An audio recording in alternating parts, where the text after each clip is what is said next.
My husband said he would leave me in a heartbeat if his deceased wife walked through the door, and I had to do damage control while feeling like crap because we were with our friends. Posted by you/no context 7758. My 34F husband, 37M, was married once before me. She was his high school sweetheart. They started dating in their junior year, survived long distance during college, and got married when they were both 23, very shortly after graduating. She passed away unexpectedly at age 26 from an aneurysm, which obviously devastated him, especially because they were so young. They never had children. He contemplated never remarrying because he was so heartbroken, but we ended up meeting about 4 years after that. We got married when I was 31, and he was 34, and we now have 2 children. Last night, we were at a friend's potluck gathering. Everything was going well until one of our friends brought up a new topic related to relationships. She is newly divorced, so the conversation was about her divorce. Others chimed in with stories about past relationships from high school, college, etc. I mentioned that I never thought I would get married because my luck with men had always been terrible until I met my husband, and I said I felt very lucky to have met him. After a little while, my husband brought up his deceased wife. Everyone knows he was married before me and that she passed away. He was talking about her and then dropped a bomb, saying, if she walked through that front door right now, I'd pick up where we left off. If I'm being honest, it felt like someone put my heart into a blender and punched me in the gut as hard as they could. Everyone in the room could sense the awkwardness that followed. To avoid making a scene, I just laughed it off, even though I think it was still obvious that it hurt me. I just felt that if he still feels that way, then why are we married? I've never asked him to get over his wife. I have never experienced the loss of a spouse or even a partner, so I'm unsure how that feels. But I would never say something like that in front of my new spouse. After the gathering, we left, and I did not speak to him the entire car ride home or much the entire night. I did tell him that what he said hurt my feelings deeply and that we could talk in the morning once I had calmed down because I didn't want to say something mean to him. I ended up sleeping on the couch because he wouldn't leave me alone. It's now the next morning, and I barely slept. He is still sleeping. I'm not really sure what to say or what he will say. Relevant comments. Commenter. It's one thing to acknowledge a deceased partner and know that if they were alive, you wouldn't be together because you wouldn't have met in that capacity. But he was disrespectful and hurtful on another level. Did he just lob this bomb for no reason? Like, was it a pass the salt? And by the way, I would drop off for my dead wife in a second. I'd be feeling like crap and angry, truly wondering what role I play in this relationship outside of being a bedwarmer. Not the jerk at all. Ops response. He started off by saying that he had never been in a serious relationship until his first wife. He had little relationships in middle school and early high school, but she was the first one he ever felt serious about. Then he said what he said. Everything was fine until he said it. I'm also not opposed to him speaking about her, we've talked about her before. Commenter 2. He probably could have worded it better, but the only reason you're where you are is because she isn't. It's not that he doesn't love you more than anyone on earth, but she is an idea that still seems ideal in his mind. You may also not fully understand the depth of their bond, given how long it lasted. I don't blame you for being a little taken aback, but he's there for you, loves you, and is committed. Isn't that enough? Ops response. Yes, I've acknowledged that the only reason I am together is because she is gone. That is obvious, and anyone with a brain would piece that together quickly. It's just that what he said was mean. He could have kept that to himself. I would never say something like that to him or in front of him, even if I felt it. Commenter 3. Okay, what else did he say? Because I absolutely, 100% believe that he said this hurtful thing, and it has stuck in your mind, bothering you. You are not the jerk for feeling normal human emotions. Just as I absolutely, 100% believe that this is not the entire story. You laughed it off. He tried to talk to you about it, but you wouldn't listen. I mean, yeah, from what we know here, you're the jerk. You pretended you were fine with the comment, then you flipped and said you weren't. Then you refused to accept any kind of open communication about the issue. That sounds kinda like a jerk move to me, and the absolute lack of details doesn't help your case. The fact that you are willing to talk about this with internet strangers but not your partner is also not a good look. Are you the jerk for feeling hurt? Not at all. Are you the jerk for crapping all over your husband's mistake? Yes, you're the jerk. I hope you approach the morning discussion with a calm head and an open heart. I hope you process your feelings. I hope your husband apologizes for hurting you. Ops response. I did not say anything after it happened because I was shocked, hurt, confused, and embarrassed. It came out of left field. I also don't think anyone was convinced I was fine with it because my laugh came out very awkward and dry and everyone kept looking at us.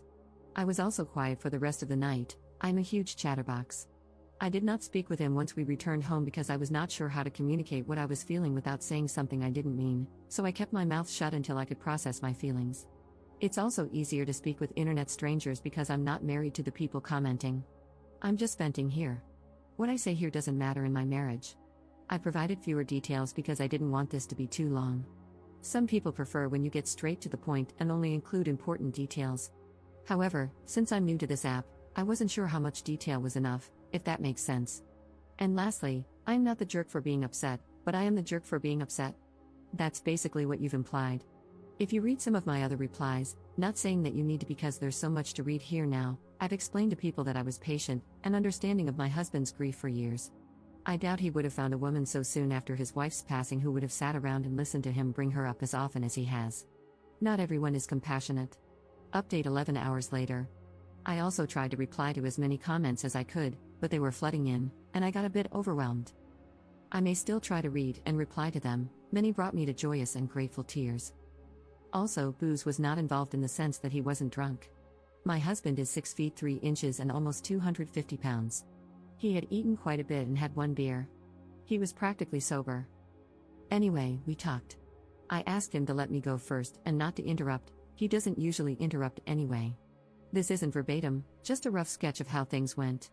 I also included points some of you made, without mentioning that I posted about this, of course. I just want to say that I do not hate you for what you said. I understand where you were coming from. She died, and it was something neither of you saw coming. I could never ask you to get over her or to forget her because I know how much you loved her. She was your first love. I do understand that if she hadn't passed, we likely would not be together, and you too likely would be. I have always understood this. But to say what you said hurt my feelings and embarrassed me. Even though her coming back from the dead is impossible, if it were, you would leave me and the children? It was probably one of the worst things anyone has ever said to me. It is clear your feelings about her are still raw, and it still hurts.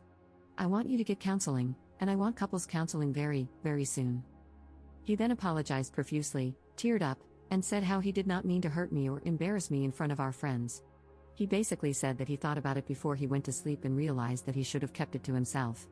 I mean, I can't be angry at him for what he thinks. He loved her, and she died. His feelings are also valid here. He also said that he would never leave me and the children and that what he said was just a poorly thought out and poorly worded statement. He wasn't thinking clearly, and when he said it, he immediately felt that maybe it came out wrong. I asked him how he would feel if I said that to him. He said, "Yeah, it's bad. I know. I shouldn't have said it. I wouldn't be happy. I know you aren't happy. I should have apologized in front of everyone as soon as I said it, or not have said it at all."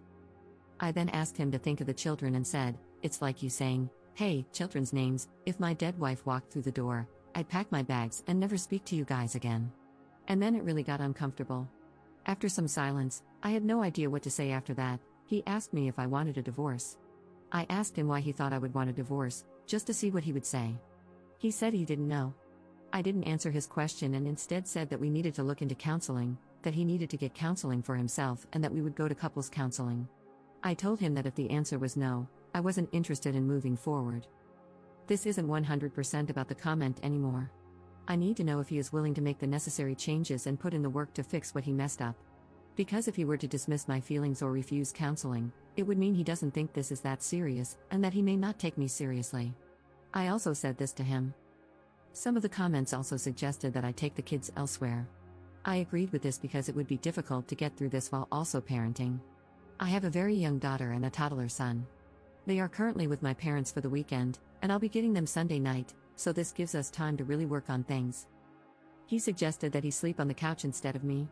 I have nowhere else to go. I haven't told my parents because I really want to keep this between me and him as much as possible. Family and friends tend to jump to judgment too quickly and sometimes offer extreme and harmful advice. It's also embarrassing. Luckily, we both have very good insurance that will help with counseling. I told him that it seems like whatever counseling he got after her death wasn't enough, and that he wasn't consistent with it like he should have been. With trauma like that, I personally would have been in counseling for years before even considering remarriage. He agreed. He was only in it for about a year and then stopped once he moved away from his hometown. He never got back into it. He also agreed to individual and couples counseling. He kept apologizing and telling me he loved me all day. It was also so difficult to be around him because he kept looking at me. I couldn't think. It was like he would try to say something and then just stare without saying anything. With the kids gone, there's nothing to really do except talk, so we talked again right before dinner time. He asked me if I wanted him to cook or buy something. To be honest, I still wasn't hungry, so I just told him he could pick something up for himself and that I wasn't hungry. That prompted the second discussion. I realized he must feel very bad because he noticed I hadn't really eaten much all day. He kept asking me to eat. I wasn't sulking too much or anything, just doing my usual tasks but not speaking or eating as much. Because we're home together all day, he noticed this. He asked me one more time to please eat dinner with him, so I agreed. During dinner, he told me that he had looked for counselors himself and wanted me to see if I thought they were okay, and that he would keep looking. Last stretch, sorry. After all of that, I told him that we can't really predict anything until we've met with therapists. I don't want him to keep saying sorry, I want work and change. And then maybe we can move forward, but this is the first step. I don't want to just leave him. I'm also not saying divorce is off the table. I think he is still hurting from her death, and his judgment is very, very clouded. If he didn't love me, I doubt he would have apologized so many times and looked for counselors on his own. A man who doesn't love me probably would have made me look or rejected going altogether. Many people were suggesting otherwise, but I do not think he doesn't love me. I thought about this myself, cried about it, thought of my children, and cried more. I'm not staying for the kids, I'm staying because I want to at least try to fix things. If it cannot be fixed, then at least I tried. We were also very close. Some people were asking how close we were prior to marriage, maybe as a way to gauge the difference between the relationship and ours? Maybe to see if he settled? He was always very romantic, caring, and sweet to me. We've never yelled at each other. When we first started dating, he would plan dates, surprise me, and brag about me to his friends. That's why I am very confused about why he would blurt that out, unless it was just very poor brain-to-mouth coordination. I also told him that I might get a counselor for myself. I don't think I need one, someone suggested it. But I think he needs it more than I do. And because insurance companies are getting worse by the year, 3 counseling bills might be pushing it. I don't know. If I do get one, it's because I don't want to potentially resent him or doubt myself. Some people have been trying to make me doubt myself. Some of the comments were very nasty to me. I appreciate Reddit hiding comments with many downvotes, as they may be mean, but I couldn't help but click. Some of you are very mean and very nasty individuals, and I hope you find happiness one day. There could be another update in the future. I'm not opposed to making one. Thank you all for your kind words and support. I've also responded to everyone who texted me, everyone at the potluck who has my number. 3 people, there were 9 people there, not including us. They've all basically said the same thing, they can't believe he said that, they feel bad for me, they asked if everything is okay, and they said what he said was not okay, etc. He showed me some of the texts between him and his friends, and some made me cry with how kind they were towards me, basically telling him that he wasn't necessarily wrong for thinking that, but he was wrong for saying it. I told him I loved him as well, and I have never not loved him, even for a second. I said that I wasn't angry with him and didn't want him to, I guess, suffer for what he said. But I was just hurt and needed him to know that it did hurt me, and for him to respond how he saw fit, and we'd go from there. That's all for now. I could possibly answer more questions here if you have any. I try to answer some of the more frequently asked ones that I saw. Again, sorry for this being so lengthy. Have a nice weekend, everyone, and thank you again. Relevant comments. Commenter. My 2 cents, constantly telling you how sorry he is does not prove that he loves you. It proves that he realizes he messed up big time and is afraid of losing what he has. He might consider your marriage a comfortable space and your family life a convenience. I'm not saying this has to be the case, maybe he really loves you, but what I am saying is this, just being sorry is not proof of love, it's proof that he is afraid of losing something. Counseling is the way to go, good luck. Ops response. This is what I've been thinking, actions speak louder than words. Some people are upset that I want him to put in the work for whatever reason. I doubt many of these people are married, divorce is not like breaking up. It's a huge deal. We have built a life together. Him showing me that he loves me would mean going to therapy to help himself, because that would make him better in our marriage. It's clear he hasn't healed enough to be present for me, and that is unfair, his own recent words. Commenter 2. I guess I'm the only one who thinks she is taking this way too far. He apologized and admitted that it was a half-formed thought that didn't come out right. He didn't seem to make excuses, just explained why he said it. Now she is thinking about divorce and making all kinds of demands when the most he did was make an insensitive comment and start looking for counselors. You people need to stop telling her that she handled this perfectly because she didn't. She is pouting at home when she should have just accepted his apology and moved on. Being jealous of the dead wife is dumb. Ops response: no, you're not the only one. But that's okay. No one in their right mind is jealous of someone buried in the ground. If I were jealous of her, I would have asked him to never speak of her with me. Whenever he spoke of her, I never shut it down. That would have been cruel. I was a safe space for him to speak, and the only demand I made was for him to go to counseling.